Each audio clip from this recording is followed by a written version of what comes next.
পূর্বাশা guest house একদম 5 star হোটেলের মতো মনে হচ্ছে, দুর্দান্ত দেখতে পাচ্ছেন। এই হোটেলে আমরা রয়েছি পরিভ্রমণের যারা এসছি আমরা এই হোটেলেই রয়েছি। দেখতে পেলেন রুমগুলোও, চলুন আপনাদের দেখাবো। শিলং স্বাগতম, রীতিমতো পুষ্প বৃষ্টি দিয়ে শিলং স্বাগতম জানিয়েছে পরিভ্রমণদের। এবং এই মুহূর্তে আমরা রয়েছি পূর্বাশা গেস্ট হাউস। এই পূর্বাশা গেস্ট হাউসের সৌন্দর্য দেখুন। এবং আপনারা অনেকেই জানতে চেয়েছেন আমরা যে হোটেলে রয়েছি সেই হোটেলের রুমগুলো কীরকম। আসুন আপনাদের রুমগুলো একটু দেখানোর চেষ্টা করি। এখানে পরপর যে রুমগুলো রয়েছে সৌন্দর্য দেখুন।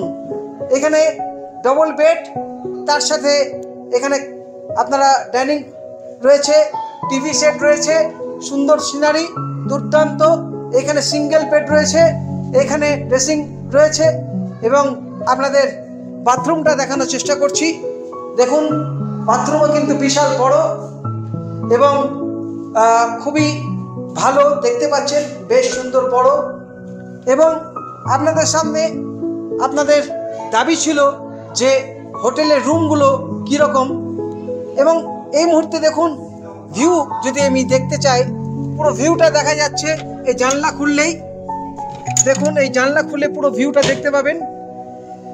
এই মুহূর্তে আমরা চলে এসেছি শিলং, আপনারা দেখলেন। এবং প্রত্যেকটা রুমই কিন্তু এত সুন্দরভাবে সাজানো। তো বন্ধুরা দেখতে পেলেন আপনাদের প্রত্যেকটা রুমই কিন্তু স্ট্রাকচার একই। এবং অন্তিমদা কি বলবেন পূর্বাশা গেস্ট হাউসের রুমগুলোর সম্পর্কে? প্রথম কথা হচ্ছে first impression is last impression. প্রথমে ঢুকে যখন দেখলাম রুমের যা ইন্টেরিয়র ডিজাইন বা একটা আভিজাত্য ছোঁয়া রয়েছে, আমি সত্যি খুব আপ্লুত, আমি খুব খুশি হয়েছি রুম দেখে। অ্যাম্বিয়েন্স খুব ভালো, বাইরে পরিবেশ মেঘলা পরিবেশ, হালকা গুঁড়ো বৃষ্টি হচ্ছে, পুষ্প বৃষ্টি দিয়ে আমাদের স্বাগতম জানিয়েছে। সব মিলিয়ে একটা মিষ্টি মধুর অ্যাটমসফিয়ার, আর কিছু বলবো না। এখন আপাতত আগে দেখি কি হয়। আচ্ছা দাদা একটু করে বলুন, আপনার রুম তো 401 যেটা দেখালাম এতক্ষণ, এটা আপনার রুম, কি বলবেন? দারুণ রুম, দারুণ, মানে এক কথায় বলা যায় অসাধারণ একটা আমি দেখলাম রুমটা। প্রথম কথা হচ্ছে যে সত্যি করে আমরা ঢুকতে একটা সুন্দর সুন্দর বৃষ্টি পড়ছে, মানে হালকা হালকা। ঢোকার পর দেখলাম রুম দেখে তো সত্যি করে আমি মনোমুগ্ধ হয়ে গেলাম। মানে এরকম রুম, মানে এই রুমে 5 জনা শোয়া যাবে। আর তার থেকে বড় বাপ্পার এই শিলংয়ে ব্যবস্থাটা মনে হচ্ছে অনেক বেটার করে দিয়েছে, এটা ভাল লাগলো। আচ্ছা, তো আরো কয়েকজনের সঙ্গে কথা বলবো। রুম দেখে কি বলবেন দাদা?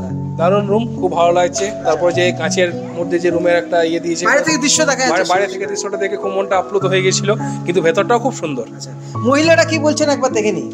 বলুন আপনাদের রুমটা কি পছন্দ হয়েছে? হ্যাঁ খুব পছন্দ হয়েছে, এক দেখাতেই পছন্দ হয়ে গেছে। বন্ধুরা আপনাদের তো রুম দেখালাম, এরপর রাঁধুনির সঙ্গেও আলাপ করে দিয়েছি। ভান্ডারিদা কি করে রান্না করছে দেখতে পাচ্ছেন। এখানে আলু ভাজা চলছে, আসার পর থেকে রান্না শুরু হয়ে গেছে রীতিমতো। এখানে ধনঞ্জয় রাও কিন্তু খুব ব্যস্ত দেখতে পাচ্ছেন, এখন গাজর বানাচ্ছে। এবং আমাদের যারা আমরা এসেছি তাদেরকে মন ভরাতে, পেট ভরাতে তারা ব্যস্ত হয়ে পড়েছেন। এবং আমরা না হলে ঘুরছি ফিরছি, খাবার খাচ্ছি, কিন্তু এই যারা এই এতজন রয়েছেন, বাপ্পাদাওর সঙ্গে রয়েছেন, যারা এই রাত দিন এক করে যারা আমাদের জন্য রান্না তৈরি করছেন, তারা এখানে আসছেন কিন্তু ঘুরতেও পারছেন না, আর সারাদিন তাদের রান্না বান্না করতে হচ্ছে।